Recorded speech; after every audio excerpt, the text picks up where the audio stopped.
Hello friends, welcome to our channel Soumya Anil's kitchen. ఈరోజు మనం 6 to 12 months బేబీకి ఉగ్గు ఎలా తయారు చేయాలో చూద్దాం.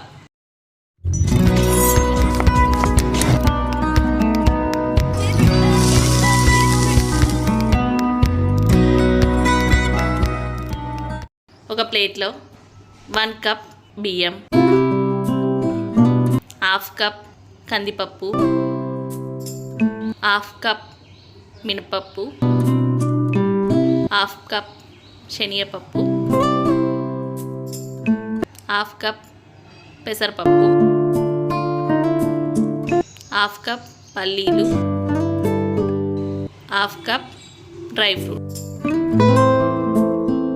ఇప్పుడు ఇవన్నిటిని ఒక బౌల్లో తీసుకొని ఫ్రెష్గా 2 times వాష్ చేసుకోవాలి.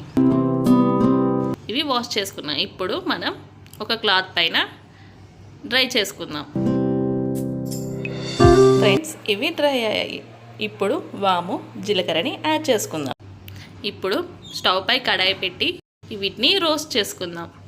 మొత్తం పచ్చివాసన పోయే వరకు రోస్ట్ చేసుకోవాలి. మీడియం ఫ్లేమ్లో పెట్టి రోస్ట్ చేసుకోవాలి.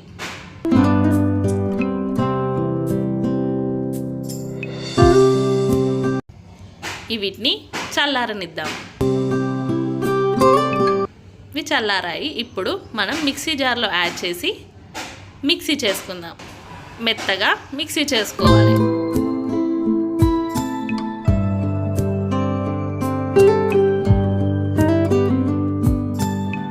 ఇలా మెత్తగా గ్రైండ్ చేసుకోవాలి.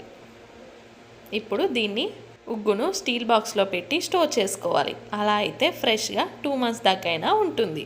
అంతే, మన 6 to 12 months బేబీకి ఉగ్గు రెడీ. ఈ రెసిపీ మీ అందరికీ నచ్చింది అనుకుంటున్నాను. ఇలాంటి రెసిపీస్ కోసం మన ఛానల్ని షేర్, లైక్, సబ్స్క్రైబ్ చేయడం మర్చిపోకండి. మరో కొత్త వంటకంతో మళ్ళీ కలుద్దాం. Thank you for the watching.